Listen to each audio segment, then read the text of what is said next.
तो आज हम देख रहे हैं ड्रूपल वेब सर्विस का एक और वीडियो। ठीक है। तो लास्ट वीडियो में मुझसे क्वेश्चन किया था संदीप ने कि हम इस एपीआई को सिक्योर कैसे कर सकते हैं। मतलब हमने एक गेट रिक्वेस्ट क्रिएट की थी जिसमें हमने आर्टिकल को फीच किया था पोस्टमैन के थ्रू। अब इनका क्वेश्चन ये है कि हम उसको सिक्योर कैसे करें। मतलब कुछ रिस्ट्रिक्शन तो होना चाहिए, क्योंकि कोई भी ऐसे तो कोई भी रिक्वेस्ट करेगा और गेट रिक्वेस्ट करेगा हमारी एप्लीकेशन पे और डेटा मिल जाएगा उसको। तो वो चीज सही नहीं है। तो इसको देखने के लिए मैंने क्या किया है, यहाँ पे मैंने एक डोमेन क्रिएट किया। ठीक है, आप ये देख रहे हैं एक डोमेन। यहाँ पे मैंने एक HTML का फॉर्म बनाया है और उस HTML के फॉर्म में मैंने फेच आर्टिकल का बटन बनाया है। ये फेच आर्टिकल पे जैसे ही मैं क्लिक करूंगा तो ये जितने भी आर्टिकल यहाँ दिखेंगे ये आर्टिकल दिखेंगे ड्रूपल से, है ना। तो ये ड्रूपल का सेटअप भी है मेरे पास। local.d8 यहाँ पे मैंने ड्रूपल कॉन्फ़िग कर रखा है। ठीक है, और इसमें कुछ आर्टिकल कंटेंट भी मैंने बनाए हैं, डेमी कंटेंट है टेस्टिंग के लिए। तो अभी क्या हो रहा है कि जैसे ही आप राइट क्लिक करके कंसोल पे जाएंगे तो आपको एक एरर दिखेगी। ये एरर होगी एक्सेस से रिगार्डिंग होगी, है ना। Access control allow origin, access control allow origin. इसका क्या मतलब है यहाँ पे? इसका मतलब ये है कि आप इस वाले डोमेन से, ये जो वर्चुअल डोमेन मैंने बनाया ना, इस वाले डोमेन से आप एपीआई को रिक्वेस्ट नहीं कर सकते। इसका ये मतलब है। तो जहां आपका ड्रूपल इंस्टॉल है वहां पे आपका एक साइट्स फोल्डर है। साइट्स के अंदर एक डिफॉल्ट फोल्डर होगा। डिफॉल्ट के अंदर एक सर्विसेज डॉट वाईएमएल फाइल होगी। अभी मैंने सर्विसेज डॉट वाईएमएल फाइल को ओपन किया। सर्विसेज डॉट वाईएमएल फाइल में यहाँ पे कुछ सेटिंग दिख रही है ना। ये सेटिंग होती है क्रॉस साइट एचटीटीपी रिक्वेस्ट। मतलब हमारे डोमेन के अलावा जो रिक्वेस्ट आ रही है उसको रिस्ट्रिक्शन करने के लिए यहाँ पे कुछ सेटिंग्स दी होती है। इन सेटिंग्स का यूज करके हम हमारी एपीआई को सिक्योर कर सकते हैं।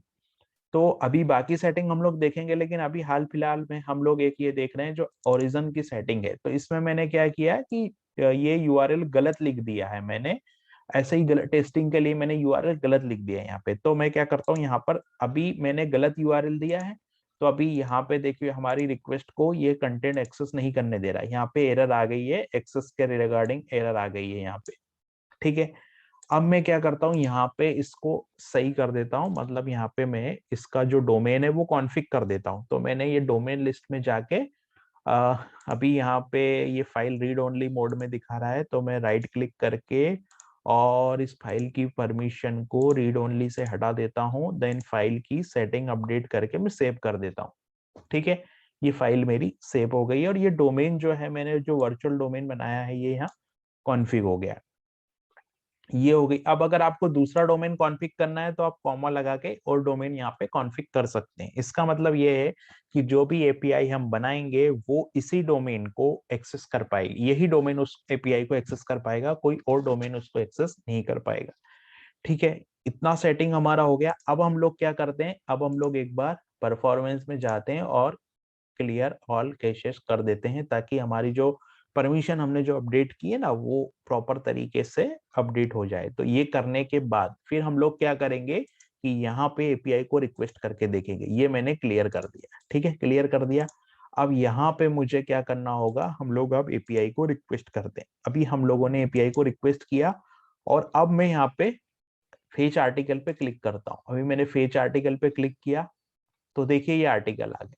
ये जो आर्टिकल आ रहे हैं ये ड्रूपल से आ रहे हैं।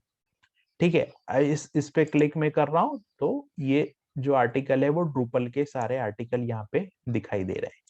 तो ये आर्टिकल की जो लिस्ट है ना, अगर इस आर्टिकल को मैं ड्रूपल के कंटेंट के अंदर देखूंगा तो ये मुझे ड्रूपल के कंटेंट के अंदर ये आर्टिकल मिल जाएगा, है ना। ये ड्रूपल के कंटेंट के अंदर इस आर्टिकल को मैं फिल्टर करता हूँ तो ये आर्टिकल मुझे यहाँ पे मिल जाएगा।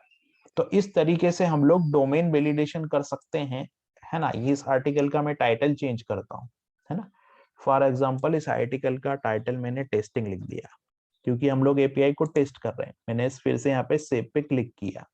ठीक है, अभी हमको हो सकता है कैशे क्लियर करने की जरूरत पड़े क्योंकि एपीआई से कॉल हो रहा है। तो यहाँ पे हम लोगों ने ये आर्टिकल को क्लिक किया और अभी हमारा ये जो आर्टिकल है, क्योंकि यहाँ पे कुछ लिमिटेड आर्टिकल ही आ रहे हैं, है ना, 15 समथिंग आर्टिकल आ रहे हैं और हमारा ये वाला जो आर्टिकल है वो हो सकता है कि हमारा जो आर्टिकल है वो ज्यादा आर्टिकल हो, क्योंकि यहाँ पे नंबर ऑफ अमाउंट आर्टिकल आ रहे हैं, पूरे आर्टिकल नहीं आ रहे हैं। इस एपीआई को हम लोग देखेंगे तो हम लोगों को पता चलेगा यहाँ पर 50 मैक्सिमम 15 आ रहे हैं। इसको मैं कर देता हूँ लाइक से मैं 100 करके देखता हूँ क्या रिजल्ट होता है। तो मैंने 100 किया और अब यहाँ पे जाके फिर से हम लोग इस पेज को करते हैं रिफ्रेश। इस पेज को मैंने किया रिफ्रेश और फिर फेच आर्टिकल पे मैंने क्लिक किया तो कुछ रिजल्ट इसका चेंज हुआ क्या? नहीं, है ना। तो ये आर्टिकल इसलिए यहाँ पर नहीं आ रहा है क्योंकि यहाँ पे लिमिटेड आर्टिकल आ रहा है और हमारे पास आर्टिकलों की जो संख्या है वो ज्यादा है, इसलिए ये वाला आर्टिकल हमको यहाँ पे नहीं दिखाई दे रहा है। तो इस तरीके से हम लोग क्या कर सकते हैं, इस तरीके से हम लोग डोमेन रिस्ट्रिक्शन यहाँ पे लगा सकते हैं।